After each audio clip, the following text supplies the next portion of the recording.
एक गांव में किशन अपनी पत्नी मीरा के साथ रहता था। किशन पढ़ा लिखा था, फिर भी उसकी नौकरी नहीं लग पाई, जिस वजह से वह मजदूरी करके अपने परिवार का गुजारा करता था। वहीं उसका दोस्त मोहन एक फैक्ट्री में काम करता था। उसकी अच्छी सैलरी थी, जिस वजह से मोहन और उसकी पत्नी नीलम को घमंड था। मीरा, आज मैं नौकरी का इंटरव्यू देने गया था। वो बहुत अच्छा हुआ। इस बार शायद मेरा सिलेक्शन हो जाए। हाँ किशन, भगवान करे इस बार आपकी नौकरी जरूर लग जाए और हमारे गरीबी के दिन दूर हो जाएं। हाँ मीरा, तुम चिंता मत करो, बहुत जल्द सब ठीक हो जाएगा। अगले दिन मोहन और नीलम उसके घर आते हैं। मीरा बहन, कहाँ हो? अरे मीरा बहन, अरे आप लोग अंदर आइए, बैठिए। मीरा, आज हमारे घर पर पार्टी है। इनको नौकरी में प्रमोशन मिला है और सैलरी भी बढ़ गई है। आप लोगों को भी आना है हमारे घर, आइएगा जरूर। अरे किशन नहीं दिख रहा है। हाँ, वो काम की तलाश में गए हैं। किशन की नौकरी नहीं लगी तो कोई मजदूरी तो करना ही पड़ेगा। और वैसे भी सबकी किस्मत में नौकरी कहाँ।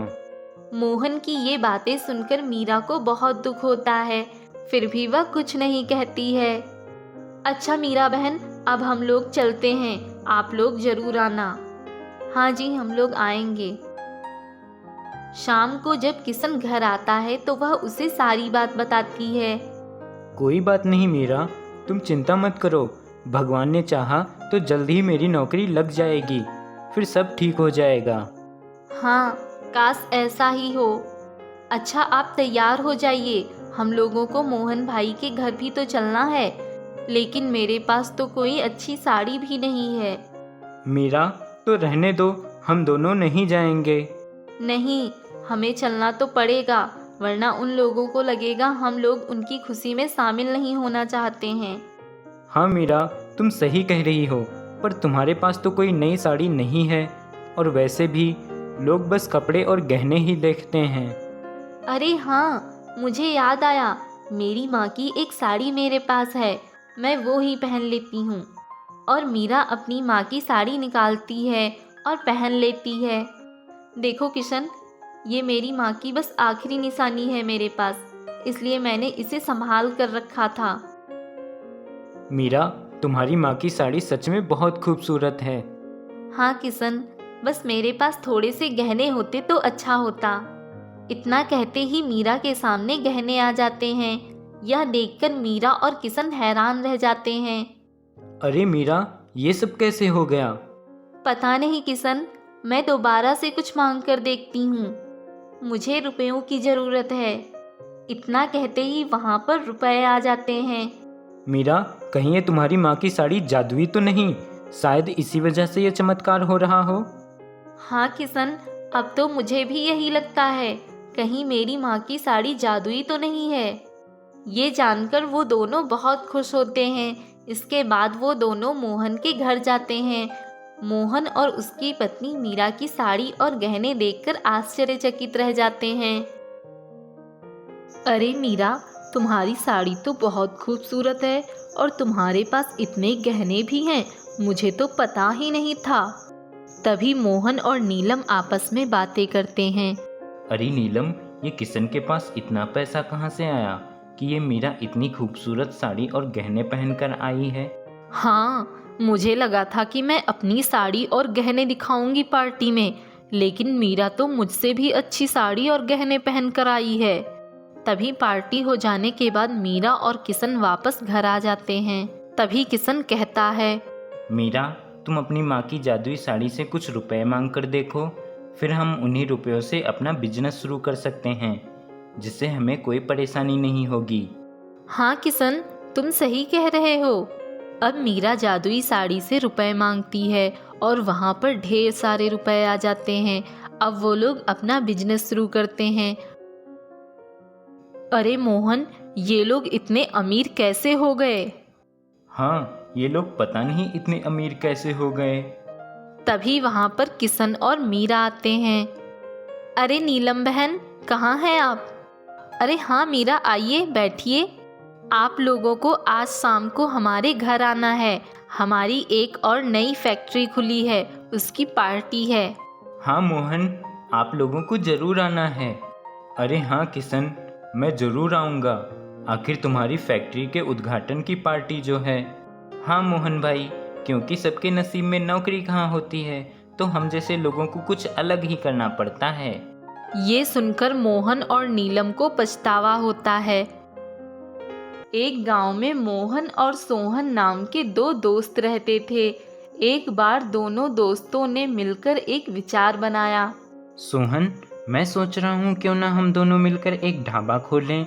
उस ढाबे पर हम दोनों मिलकर बिरयानी बनाकर बेचेंगे, और तुम तो मुझसे भी काफ़ी अच्छी बिरयानी बनाते हो। मोहन के इस विचार को सुनकर सोहन भी खुश हो जाता है। हाँ मोहन, तुम्हारा विचार तो बहुत ही अच्छा है। अगर हमारा बिरयानी का ढाबा अच्छे से चल गया तो हमारी बहुत सारी परेशानियां दूर हो जाएंगी। अगले दिन दोनों एक ढाबा खोलते हैं और दोनों मिलकर ढाबे का पूरा काम संभालते। उनका बिरयानी का ढाबा अच्छा चलने लगा, अच्छी आमदनी भी होने लगी। हर महीने के आखिरी दिन मोहन और सोहन अपनी पूरी आमदनी का आधा हिस्सा आपस में बांट लेते। दोनों बहुत खुश थे। उस दिन महीने का आखिरी दिन था। मोहन और सोहन अपनी आमदनी का आधा हिस्सा आपस में बांटकर अपने अपने घर जाते हैं। सोहन की पत्नी माया को अच्छा नहीं लगता था कि हर बार सोहन आधी कमाई ही घर लाता है। सोहन के घर आते ही सोहन की पत्नी सोहन से कहती है, मैं आपसे कई दिनों से एक बात कहना चाहती हूँ, पर सोचती हूँ पता नहीं आप मेरी बात सुनोगे या नहीं। कहीं आप गुस्सा ना हो जाओ। नहीं माया, तुम ऐसा क्यों सोचती हो? मैं तुम्हारी बातों से क्यों गुस्सा होऊंगा? तुम मुझसे जो कहना चाहती हो निडर होकर कहो। देखिए, मैं यहाँ कह रही हूँ कि मैं कई बार ढाबे की ओर होकर गुजरी हूँ और मैंने हमेशा देखा है कि सारी मेहनत आप ही करते हो और आपके दोस्त मोहन वो सिर्फ थोड़ी सी सहायता करते हैं और आमदनी का आधा हिस्सा लेते हैं। माया की बात सुनकर सोहन आश्चर्य से कहता है, माया, तो तुम कहना क्या चाहती हो? मैं ये कह रही हूँ कि अगर आप बिरयानी का ढाबा अकेले खोलें तो पूरी कमाई हमारी होगी और हमें आधी कमाई में गुजारा नहीं करना पड़ेगा। जरा सोचिए, जब सारी मेहनत आप ही करते हैं तो आप आधी कमाई ही क्यों लें? अगर अपना अलग ढाबा खोलेंगे तो पूरी कमाई आपकी होगी। माया की बात सुनकर सोहन सोच में पड़ जाता है और माया से कहता है, हाँ माया, तुम बात तो एकदम ठीक कह रही हो। जब सारी मेहनत मैं ही करता हूँ तो मैं आधी कमाई ही क्यों लूँ? अब मेरा खुद का अलग बिरयानी का ढाबा होगा। अगर मेरा खुद का अलग बिरयानी का ढाबा होगा तो सारी कमाई मेरी होगी। सोहन को अब लालच आ जाता है और वह मोहन से अपना अलग बिरयानी का ढाबा खोलने को कहता है। जल्द ही दोनों का अपना अपना अलग बिरयानी का ढाबा हो जाता है। सोहन तो इस बात से बहुत खुश था, पर मोहन और उसकी पत्नी सरला बहुत दुखी होते हैं। अब हम क्या करेंगे? अगर हमारा बिरयानी का ढाबा नहीं चला तो हमारा घर कैसे चलेगा? सरला, तुम परेशान मत हो। मैं अच्छी बिरयानी बनाने की पूरी कोशिश करूँगा। भगवान ने चाहा तो हमारा ढाबा अच्छा चलेगा। मोहन अब बिरयानी का ढाबा अकेले चलाता, पर मोहन के ढाबे पर बहुत कम ग्राहक आते, जिससे उसकी कमाई ज़्यादा अच्छी नहीं हो पाती। पर मोहन बहुत ही दयावान था। अगर उसके ढाबे पर कोई गरीब लाचार आता तो वह उसे बिना पैसे लिए बिरयानी खिला देता। वहीं दूसरी तरफ सोहन की बिरयानी का ढाबा काफ़ी अच्छा चलता, क्योंकि लोगों को उसकी बिरयानी अच्छी लगती। माया भी सोहन का हाथ बटाने के लिए सोहन के ढाबे पर रहती। बिरयानी ज़्यादा बिकती देख माया को और लालच आ जाता है और वह सोचती है, देखा आपने, हमारा बिरयानी का ढाबा कितना अच्छा चल रहा है। मैं सोच रही हूँ क्यों ना हम ऐसा करें, बिरयानी का दाम थोड़ा और बढ़ा दें। हमारी बिरयानी अच्छी है तो लोग ज़रूर खरीदेंगे। माया और सोहन अब लालची हो गए थे। अब वे बिरयानी के दाम भी बढ़ा देते हैं और माया बिरयानी में मिलावट भी करने लगी ताकि कम लागत में ज़्यादा आमदनी हो सके। एक दिन सोहन की दुकान पर एक बूढ़ा व्यक्ति आता है। उसके पास पैसे नहीं थे। वह बहुत भूखा था। बूढ़ा व्यक्ति उन दोनों से कहता है, बेटा, मैं बहुत भूखा हूँ, कई दिनों से कुछ नहीं खाया, मुझे कुछ खाने को दे दो, तुम्हारी बड़ी कृपा होगी। बूढ़े को देख माया गुस्से से कहती है, ये ढाबा है, यहाँ मुफ्त में बिरयानी नहीं मिलती, जाओ यहाँ से, पता नहीं कहाँ कहाँ से आ जाते हैं। सोहन भी उस बूढ़े व्यक्ति की मदद नहीं करता और उसे भगा देता है। बूढ़ा व्यक्ति निराश होकर वहाँ से चला जाता है। तभी वह मोहन के ढाबे पर आता है और मोहन से कुछ खाने को मांगता है। बेटा, क्या तुम मुझे कुछ खाने को दे सकते हो? मैं बहुत भूखा हूँ। बूढ़े की बात सुन मोहन और सरला को उस पर दया आ जाती है। तभी मोहन उस बूढ़े व्यक्ति से कहता है, हाँ बाबा, हम आपको खाने के लिए ज़रूर देंगे। मुझे बहुत दुख हुआ ये देखकर कि आप भूखे हैं। हाँ बाबा, ये लीजिए हमारे ढाबे की बिरयानी, और जब भी आपका मन हो आप हमारे ढाबे पर आ जाना। तभी अचानक वह बूढ़ा व्यक्ति एक साधु बन जाता है।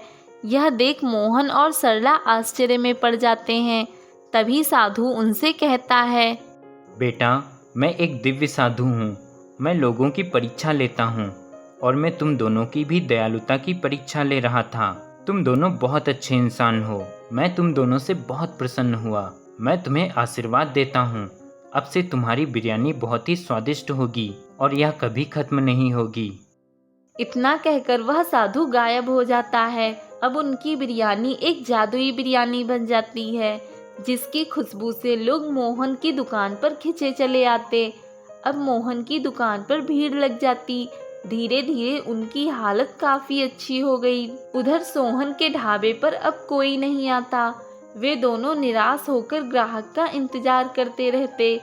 तभी उन्हें कहीं से पता चलता है कि मोहन का बिरयानी का ढाबा बहुत अच्छा चलता है, उस पर भीड़ लगी रहती है। यह देखने सोहन और माया उनके ढाबे पर जाते हैं। तभी वे लोगों की बातें सुनते हैं। अरे भाई, मोहन की बिरयानी तो बहुत ही स्वादिष्ट होती है, बार बार खाने को मन करता है। हाँ, सही कहा तुमने। खुशबू भी बहुत अच्छी आती है और मोहन कम पैसे में ढेर सारी बिरयानी दे देता है। हम तो खींचे चले आते हैं। यह सब देख सोहन को अपने किए पर बहुत पछतावा होता है और वह सोचता है, काश मैं माया की बातों में आकर अपने दोस्त मोहन से धोखा ना करता, तो आज मुझे ये दिन ना देखना पड़ता।